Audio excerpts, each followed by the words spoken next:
welcome to mechanics lecture number 7. In this lectures, we will discuss about problem solving strategies relating with the kinematics and one dimensions. So let's proceed towards today's lecture. आज की lecture की तरफ बढ़ते हैं. Problem solving strategies के problems को कैसे हम solve करते हैं kinematics में. So first of all, when you're trying to solve problems, पहले जब आप problems आपके पास आती है और आपने problems को solve करना है, so आपने कौन कौन सी चीज़ों का ख्याल रखना है. So first of all, what actually you need to do, you have to read the whole problem. आपने पूरे के पूरे प्रॉब्लम्स को पढ़ना है. Make sure you understand it, read it again. आपने यकीन करना है कि आप इसको समझ गए हो. अगर नहीं समझे तो उसको दोबारा पढ़ें. मतलब जो पहली स्ट्रेटजी है प्रॉब्लम सॉल्व करने का, कि आप कोई भी प्रॉब्लम आपके पास आता है तो प्रॉब्लम को सही तौर से रीड करें और उसको समझने की कोशिश करें. अगर समझ आई तो ठीक है, ना आए तो इसको दोबारा पढ़ें.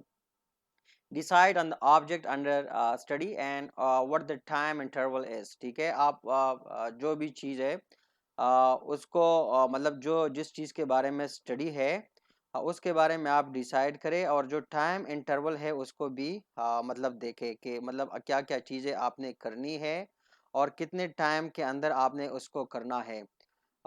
तीसरे नंबर पे आपने एक डायग्राम ड्रा करना है और कोऑर्डिनेट्स एक्सिस जो है एक्स वाई जेड, मतलब जो भी कोऑर्डिनेट एक्सिस है उनको ड्रा करना है. फिर आपने क्या करना है कि you have to write down the known quantities, मतलब जो क्वांटिटीज गिवन है. प्रॉब्लम के अंदर हमेशा कुछ क्वांटिटीज गिवन होती है, आपने उन गिवन क्वांटिटीज को लिखना है, जो जो गिवन क्वांटिटीज है. और जो अननोन क्वांटिटीज है या जो रिक्वायर क्वांटिटीज है उनको भी आप लोगों ने एक साइड पे लिखना है. मतलब नॉर्मली प्रॉब्लम में ऐसा होता है कि कुछ क्वांटिटीज मतलब टाइम या वेलोसिटी या एक्सेलरेशन वो गिवन होती है, और कुछ जो क्वांटिटीज होती है वो अननोन होती है, या आपसे कहा जाता है टू फाइंड आउट, कि उसको फाइंड आउट करें. तो आपने दोनों को क्या करना है, दोनों को लिखना है अलहदा अलहदा. फिर आपने ये सोचना है कि what's the physics apply hair, कि कौन सी फिजिक्स यहाँ पर अप्लाई होती है. आपने उसके लिए एक मतलब दिल ही दिल में एक सॉल्यूशंस प्रपोज करना है. You have to plan an approach to solve the problems, and for that you have to apply the physics that you know or the physics that you have studied. ठीक है. फिर आपने क्या करना है कि which equation relate known and unknown quantities. ठीक है, कि आपने मुख्तलिफ इक्वेशंस पढ़ी है, मुख्तलिफ चीज़ें आप पढ़ोगे, तो इसी सेक्शन के बारे में चूंकि हम बात करें काइनेमेटिक्स के बारे में, तो आपने जो जो इक्वेशन आपको याद है मतलब वो आप उसको लिख लीजिए, और कौन कौन से जो क्वांटिटीज़ है वो नॉन है या अननोन से. ठीक है, और जो इक्वेशन आप जानते हैं उनको उधर पुट करें और देखें कि कौन सा इक्वेशंस वो अप्लाई हो रहा है या नहीं हो रहा. ठीक है. Solve algebraically for the unknown quantities and check that your result is sensible or correct dimensions. ठीक है, आपने क्या करना है, algebraically उनको सॉल्व करना है, उन क्वांटिटीज को, अननोन क्वांटिटीज को फाइंड आउट करना है, और फिर डायमेंशन वाइज इसको चेक करना है कि क्या आपका सोल्यूशन जो है वो सेंसिबल है या नहीं है, मतलब करेक्ट है या नहीं है. Then you have to calculate the solutions.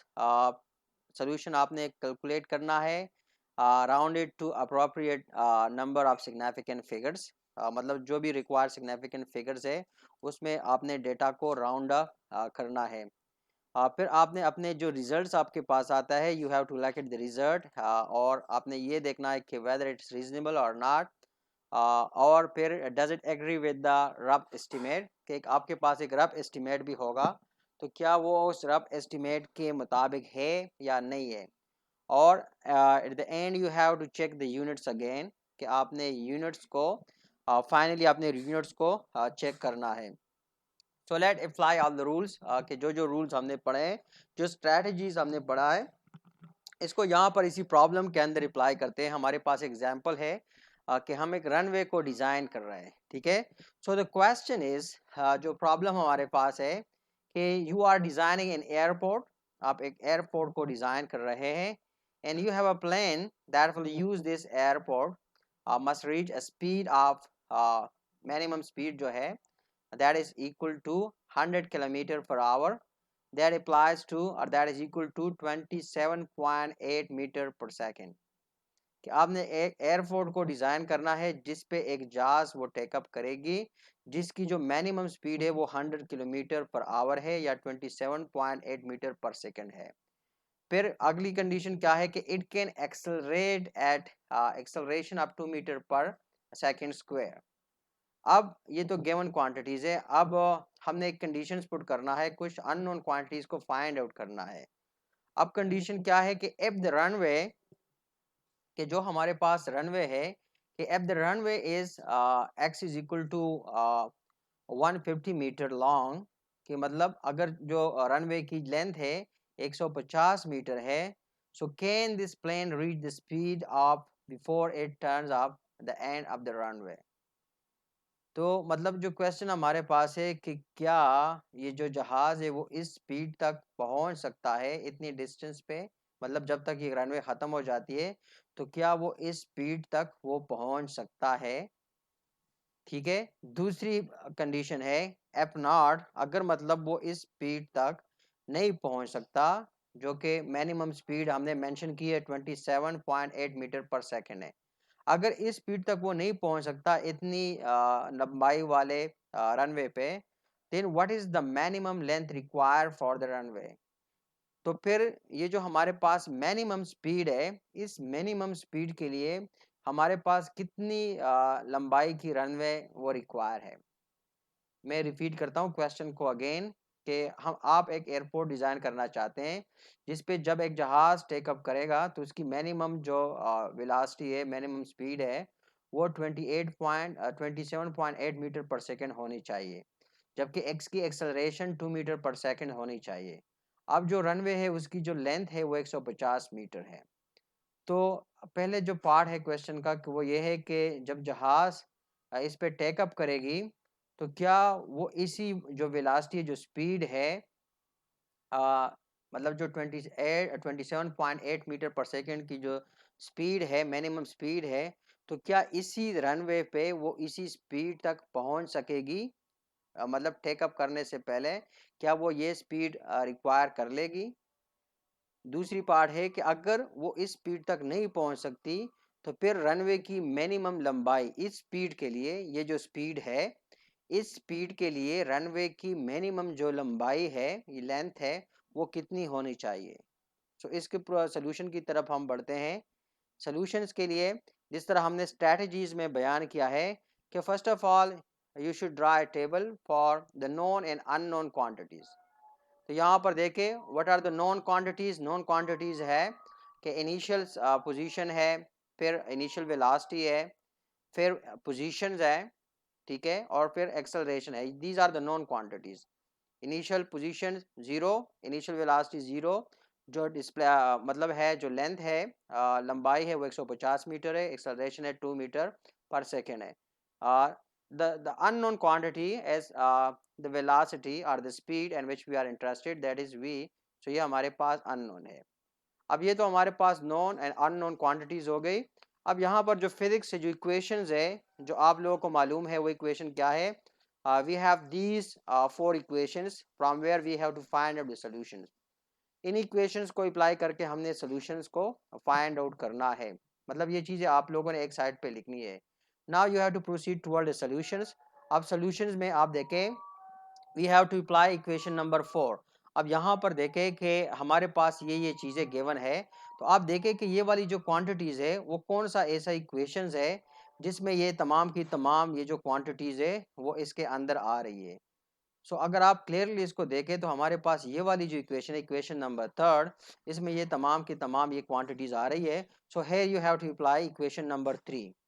Equation number 3 आपने अप्लाई करना है and then you have to put the values. Values आप पुट करोगे, वी नॉट की वैल्यू 0 है और 2, एक्सेलरेशन की वैल्यू 2 है, and the value of x is 150 minus x naught की वैल्यू जो है again that is equal to 0। आपने इसकी क्या करनी, कैलकुलेशंस करनी है। सो जो v है, जो वेलोसिटी है, that is equal to 24.5 metre per second. So note this is this mean that अब इसका मतलब क्या है यहाँ पर हमने इसको स्क्वायर रूट लिया हुआ है, ठीक है, v का स्क्वायर रूट हमने लिया हुआ है। So we get this values, दोनों साइड पे हमने स्क्वायर रूट लिया हुआ है, तो हमारे पास ये वैल्यू निकल आती है, ठीक है। मतलब ये जो हमारे पास जो स्पीड निकल आती है वो ये है। अच्छा, ये हमारे पास ये स्पीड निकल आती है। अब जो मिनिमम स्पीड है जहाज की टेकअप की, वो क्या है? वो मिनिमम स्पीड हमारे पास है 27.8 मीटर पर सेकेंड, लेकिन यहाँ पर जो स्पीड आ रही है that is 24.5 metre per second. सो इसका मतलब है कि इस पे, इस कंडीशन पे क्या करेगी कि वो कंडीशन फुलफिल नहीं हो रही कि उस स्पीड तक जहाज इसी रनवे पे नहीं पहुंच सकती। तो हम दूसरे कंडीशन पे आ रहे हैं जो कि हमारे पास है कि एफ नॉट। यहाँ पर देखिए क्वेश्चन के अंदर बाज़ आपको इंडिकेशन होती है कि यहाँ पहला पार्ट सही होगा या गलत होगा। तो यहाँ पर देखिए एफ नॉट, एफ नॉट का मतलब है कि मतलब पहले से हमें इंडिकेशन है कि ये कापी नहीं है। तो अगर ये कापी नहीं है तो मतलब है कि हमने आगे कुछ करना है। What is the minimum length required for the runway. तो अब वो दूसरे पोर्शन की तरफ हम बढ़ रहे हैं कि दूसरा पोर्शन क्या है। Again here we have to apply the second equations. ये सेकंड इक्वेशन हमने यूज करना है, और सेकंड इक्वेशन के लिए हमने क्या करना है, रनवे की लेंथ फाइंड आउट करनी है, जो रिक्वायर लेंथ है वो हमने फाइंड आउट करनी है, ठीक है। So what actually you need to do, you just put the values. अब यहाँ पर देखें कि इक्वेशन नंबर, यहाँ पर हम स्टार्ट करते हैं, सॉरी स्टार्ट पे इक्वेशन नंबर 3 से स्टार्ट करते हैं। Again we have to utilise equation number 3, और इक्वेशन नंबर 3 में हम अगेन पुट करेंगे v इज इक्वल टू ये जो फाइनल वेलोसिटी है v minimum that is equal to 27.8 metre per second. So solve for x, distance के लिए हम सॉल्व करेंगे, या लेंथ ऑफ द रनवे उसके लिए हम सॉल्व करेंगे। So we get x is equal to, यहाँ पर वैल्यू पुट करें, so we get the values, I mean calculator से आप इसको कैलकुलेट करोगे तो हमारे पास वैल्यू आएगी x is equal to 193 meters, ठीक है। कि ये जो मिनिमम रनवे की लेंथ है 27.8 मीटर पर सेकेंड के लिए, वो होनी चाहिए 193 मीटर, मतलब ये एग्जैक्ट वैल्यू है। अगर आपने हमने सेफ हैंड पे रहना है, so to be safe make the runway 200 metre long, क्या हमने अगर सेफ हैंड पे रखना मतलब रहना है तो हमने रनवे को थोड़ा सा मजीद मतलब वो लंबा करना है, that is we should have a runway almost almost equal to 200 meter. मतलब इसके लिए कंडीशन है कि अगर हमने इस पे जहाज उड़ाना है और जहाज की जो मिनिमम वेलोसिटी है या मिनिमम स्पीड है वो 27.8 मीटर पर सेकंड है, तो उसके लिए जो हमें रनवे की लेंथ होनी चाहिए वो हमारे पास होनी चाहिए 193 या up to 200 meter for a safe, मतलब पर ए सेफर टेक ऑफ, ठीक है। तो ये हमारे पास ये सोल्यूशन है।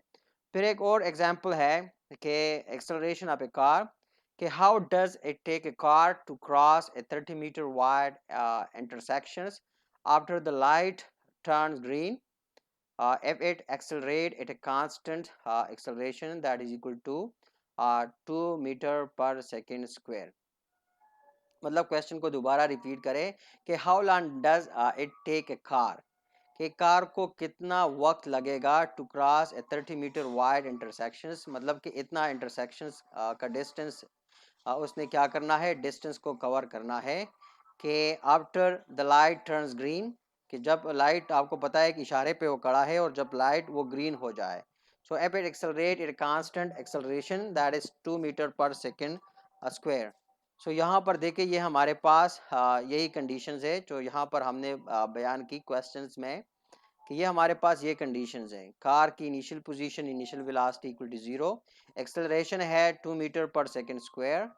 तो कार यहाँ पर इशारे का वो कर रही, वेट कर रही है कि ये जब ग्रीन हो जाए तो कार ने क्या करना है, एक्सेलरेट होना है। और यहाँ पर जो फाइनल डिस्टेंस है that is equal to 30 metre.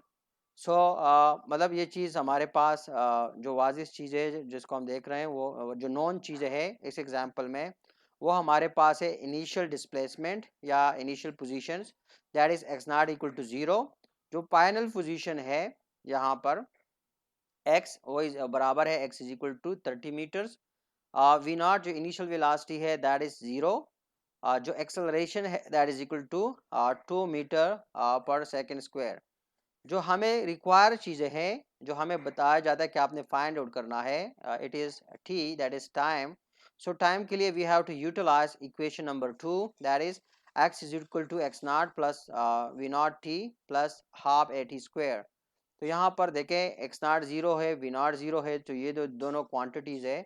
X not ये जीरो हो जाएगा, ये वाली क्वांटिटी भी, चूंकि वी नॉट जीरो है तो ये टी के साथ जीरो मल्टीप्लाई जीरो, और ये वाली टर्म रह जाएगी.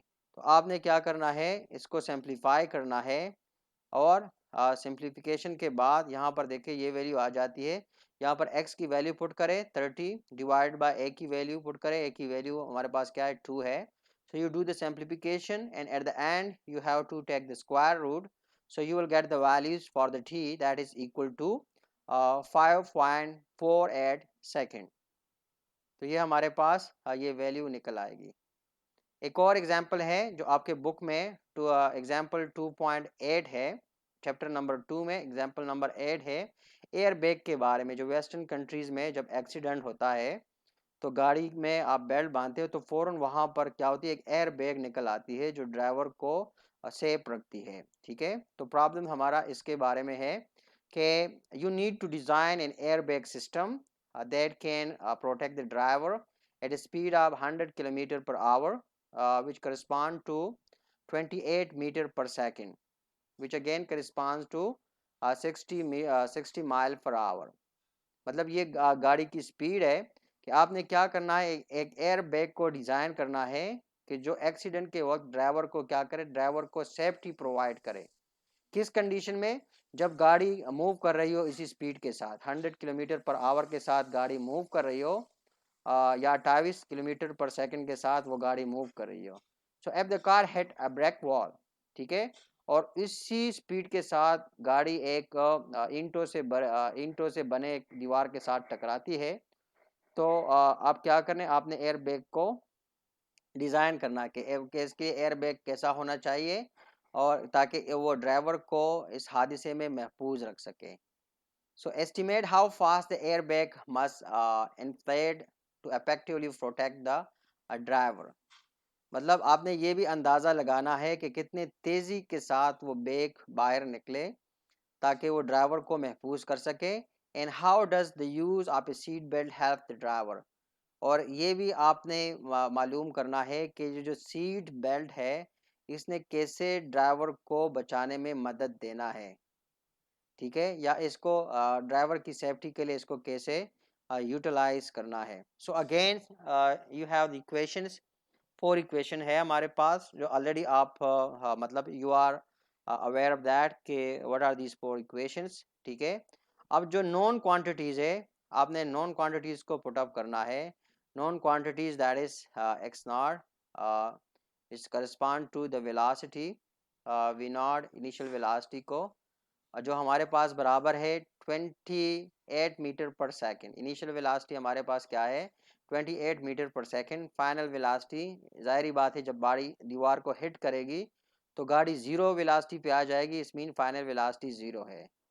ठीक है, क्योंकि car obviously stop when crash ends. ठीक है, सो जिस चीज़ में हम इंटरेस्टेड है वांटेड टू अननोन, और अननोन हमारे पास है वो है time. But we don't know accelerations. मतलब यहाँ पर हमें एक्सेलरेशन के बारे में पता नहीं है, और डिस्टेंस एक्स ईदर हमें एक्स डिस्टेंस के बारे में भी पता नहीं है. मतलब दोनों चीज़ें अननोन है, ना हमें एक्सेलरेशन के बारे में पता है ना हमें डिस्टेंस के बारे में पता है. अब हम अंदाज़ा लगाते हैं, यहाँ पर हमें बताया गया है कि estimate how fast the air bag must inflate to effectively protect the driver. यहाँ पर हमने अंदाज़ा लगाना है. सो उस अंदाजे को यूटिलाइज मतलब इसी को यूटिलाइज करते हुए वी एस्टिमेट के x is equal to 1 meters. ठीक है, कि उसमें हम अंदाज़ा लगाते हैं कि x हमारे पास जो है, जो डिस्टेंस है वो 1 मीटर है.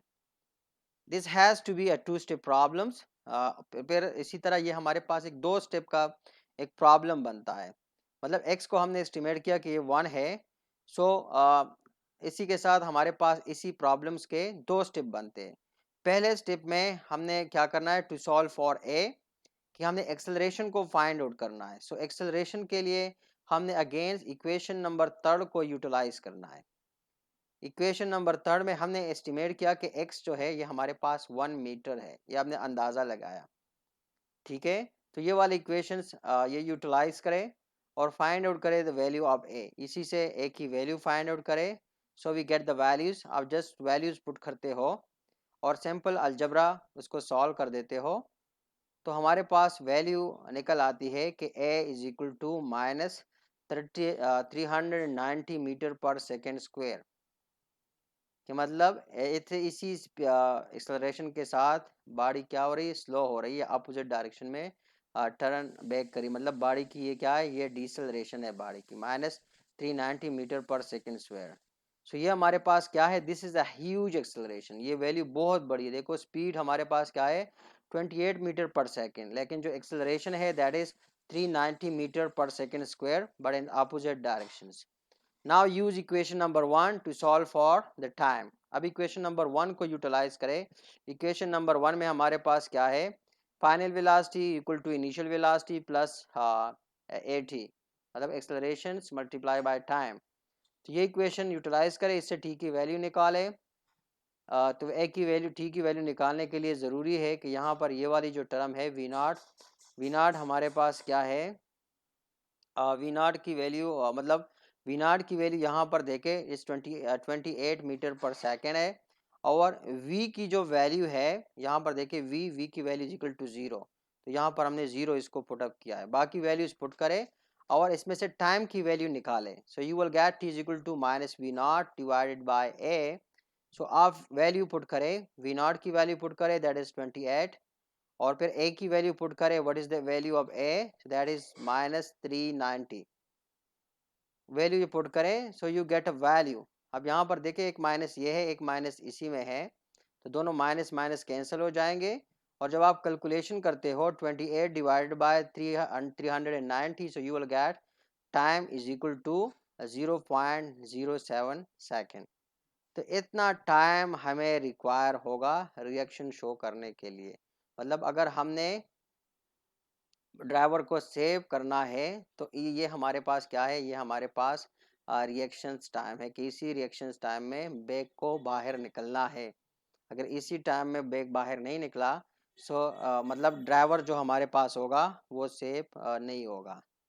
अच्छा, एक और एग्जांपल है 2.9 के हमने उसमें क्या करना है, एस्टिमेट ब्रेकिंग डिस्टेंस के जो मतलब एक ब्रेकिंग डिस्टेंस है कि वो डिस्टेंस जिसमें गाड़ी ब्रेक लगा रही है, हमने उसी डिस्टेंस को क्या करना है, उसका अंदाज़ा लगाना है। मतलब ये देखिए एक कार हमारे पास जा रही है, एक पर्टिकुलर स्पीड के साथ जा रही है, एक कांस्टेंट स्पीड के साथ जा रही है, और वो जो स्पीड है वो है कांस्टेंट स्पीड है, that is initial and final velocity both they are equal. Constant speed से मुराद ये है कि वेलोसिटी में चेंज नहीं आ रहा, मतलब स्पीड में चेंज नहीं आ रहा, स्पीड कांस्टेंट है। Initial speed is equal to final speed that is equal to 14 meter per second. जो टाइम है, जो टोटल टाइम है ड्यूरिंग दैट कांस्टेंट स्पीड वो है 0.5 सेकेंड। अब स्पीड कांस्टेंट है तो इसका मतलब है एक्सेलरेशन वो 0 है। ठीक है, तो डिस्टेंस है, how we have to find a distance, distance के लिए सिंपल इक्वेशन है x is equal to v naught t. x is equal to v naught t में आप वैल्यू पुट करें, वी नॉट 14 और t की जो वैल्यू है 0.5, तो 14 डिवाइडेड बाय 14 मल्टीप्लाई बाय 0.5, तो that is equal to 7 meter, तो हमारे पास 7 मीटर है। फिर दूसरी कंडीशन है, ये तो हमारे पास है ट्रेवल ड्यूरिंग रिएक्शन टाइम के, मतलब बॉडी कितना वो डिस्टेंस ट्रेवल करती है रिएक्शन टाइम के दौरान। अब दूसरी जो पोर्शन है कि ट्रेवलिंग ड्यूरिंग ब्रेक, कि जब ब्रेक आप अप्लाई करते हो तो उस दौरान कितना डिस्टेंस ये जो कार है वो ट्रेवल करता है। सो इसके लिए first of all you have to find out the accelerations. Accelerations मतलब जो दूसरी कंडीशंस है, यहाँ पर सॉरी हमने प्रॉब्लम को मेंशन नहीं किया, प्रॉब्लम को पुटअप नहीं किया। प्रॉब्लम में यहाँ पर जो गाड़ी जब चून के ब्रेक अप्लाई कर रही है, तो इस mean that it has the acceleration, वो एक्सेलरेशन प्रॉब्लम के अंदर या जो एग्जांपल इसके अंदर दी गई है वो एक्सेलरेशन है माइनस 6 मीटर पर सेकंड स्क्वायर। माइनस का मतलब है कि डिसेलरेशन है, गाड़ी रुक रही है। एक्स नॉट हमारे पास है 7 मीटर, वो यहाँ पर हमने फाइंड आउट किया हुआ है। So we decreases from 14 meter per second to 0 के वेलोसिटी जो है, अब पहले वेलोसिटी कांस्टेंट थी, अब वेलोसिटी डिक्रीज हो रही है। ठीक है, इनिशियल वेलोसिटी हमारे पास क्या थी, इनिशियल वेलोसिटी 14 मीटर पर सेकंड थी, लेकिन चूंकि बॉडी ब्रेक अप्लाई कर रही है तो फाइनली गाड़ी ने रेस्ट में आना है, तो इस वजह से हम कहते हैं जो फाइनल स्पीड है दैट इज इक्वल टू 0। सो आपने इक्वेशन को यूटिलाइज करना है, इक्वेशन नंबर थर्ड को, कि final the square of final velocity is equal to square of the initial velocity plus 2a into x minus x naught. यहाँ पर उस पर वैल्यू पुट करें, वैल्यू पुट करने के बाद आप क्या करें, इनको सिंप्लीफाई करें। सिंप्लीफिकेशंस के बाद आपके पास वैल्यू आएगी x के लिए, that is equal to 7 meter plus 16 meter, so that is equal to 23 meters. अब यहाँ पर है कि आपने एक चीज़ को नोट करना है कि the second time interval is the actual braking period when the car slows down and comes to rest. ठीक है, सो स्टॉपिंग जो डिस्टेंस है, stopping distance basically depends on number first driver's reaction time, कि जो स्टॉपिंग डिस्टेंस है ये basically किन पैरामीटर्स पे डिपेंड करती है। स्टॉपिंग डिस्टेंस डिपेंड करती है ड्राइवर के रिएक्शन टाइम पे, कार इनिशियल स्पीड, कार की इनिशियल स्पीड के बारे में कि कार की इनिशियल स्पीड, कार कितना तेज जा रहा है उस पर डिपेंड कर रहा है, एंड कार एक्सेलरेशन के कार की एक्सेलरेशन क्या है, इन तीन चीज़ों पे वो डिपेंड कर रहा है। मतलब ड्राइवर कितने टाइम में रिएक्शन करता है, कार की इनिशियल स्पीड क्या है, ज़्यादा है या कम है, फिर है कार की एक्सेलरेशन क्या है, कितने एक्सेलरेशन के साथ वो मूव कर रहा है। ठीक है, तो इन तीनों चीज़ों पे मतलब जो स्टॉपिंग डिस्टेंस है तो वो इस पे डिफाइन कर रहा है। अब 2.9 एग्जाम्पल के हमने ब्रेकिंग जो डिस्टेंस है, मतलब उसी के लिए प्लॉट ड्रा करना है। तो पहले प्लॉट में हम देखें कि यहाँ पर हम देखते हैं कि हमने वेलोसिटी को as a function of time वो प्लॉट किया हुआ है।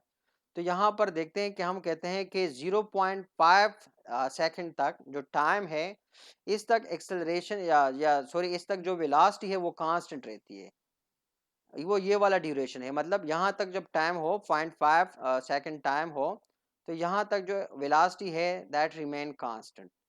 लेकिन अगर यहाँ से हम टाइम को बढ़ा रहे हैं तो यहाँ पर देखें कि इसके साथ साथ मतलब जो वेलोसिटी है उसमें क्या आ रहा, उसमें चेंज आएगा, वेलोसिटी में चेंज आएगा। इनिशियल इसकी वेलोसिटी कांस्टेंट है, लेकिन अगर टाइम को हम एलैप्स करें तो टाइम के साथ साथ वेलोसिटी में चेंज आएगा।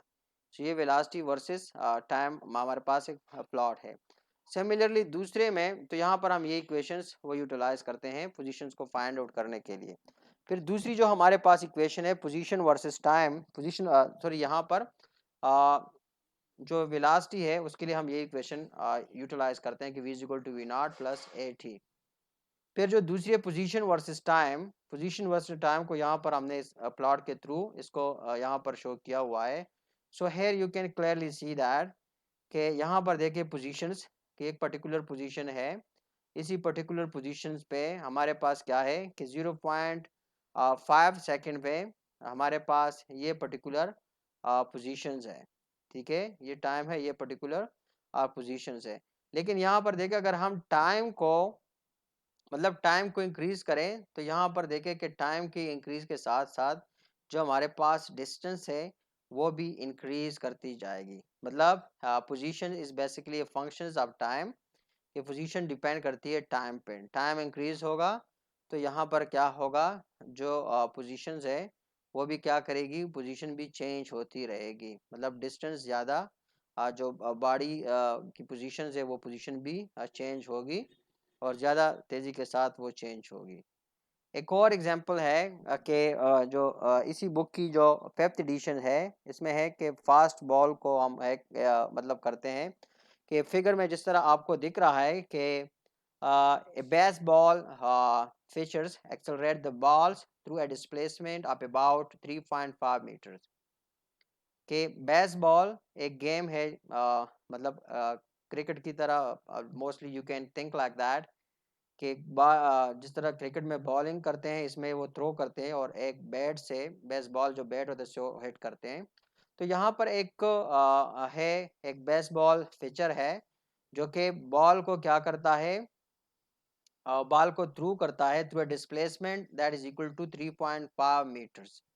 तो इसमें हमने कुछ टर्मिनोलॉजीज हमारे पास गिवन है कि इसमें हमारे पास क्या है, इनिशियल पोजीशन है, जाहिर बात है जब वो थ्रो करता है तो initial position that is equal to zero. Similarly we have the initial velocity that is equal to zero. और जो हमारे पास है अगेंस्ट जो डिस्प्लेसमेंट है दैट इज 3.5 मीटर्स, या जो डिस्टेंस है दैट इज 3.5 मीटर्स। अगेन यहाँ पर हमने प्रॉब्लम को मेंशन नहीं किया। सो प्रॉब्लम में जो मेंशन है, यहाँ पर जो एग्जांपल है उसमें मेंशन है कि बॉल की जो फाइनल वेलोसिटी है दैट रीच जो final velocity v is equal to 44 meters, मतलब ये नॉन क्वांटिटीज में है। और हमें जो चीज़ रिक्वायर होती है कि मतलब एक्सेलरेशन उसकी कितनी है कि how much I mean up to how much the ball has been accelerated while the pitcher threw it toward the batsman। ठीक है कि अब ये पिचर जो इसको थ्रो कर रहा है तो उसकी एक्सेलरेशंस कितनी है। I mean we are interest to find out a. So for that आपने इन चीज़ों को देखनी है ऊपर के कौन कौन सी इंफॉर्मेशन गिवन है। फिर आपके पास 3 या 4 इक्वेशन है, उन 4 इक्वेशन से कंपेयर करना है कि कौन सा इक्वेशन ज़्यादातर ज़्यादा सूटेबल है। तो यहाँ पर देखें कि ये वाला इक्वेशन है ये ज़्यादा सूटेबल से, आप इसमें वैल्यूज पुट करें तो आपके पास फिर आप थोड़ा सा अलजेब्रिक उसको क्या करें सॉल्व करें, एक ही वैल्यू से निकालें। यहाँ पर एक ही वैल्यू आपने निकाल ली, अब यहाँ पर जस्ट वैल्यू पुट करें, वैल्यूज पुट करें और कैलकुलेटर से फिर इसको कैलकुलेट करें। So you will get the values for a which is equal to 280 metre per second square. So that's all for this lecture, thanks for watching. मतलब ये हमारे पास लेक्चर था, थोड़ा सा कुछ एग्जांपल हमने लिए और उस जो प्रॉब्लम सॉल्विंग स्ट्रेटजीज थी वो हमने कोशिश की कि उसको सही तौर से अप्लाई कर सके। I hope you enjoy this. Thanks for watching, see you in next lecture very soon.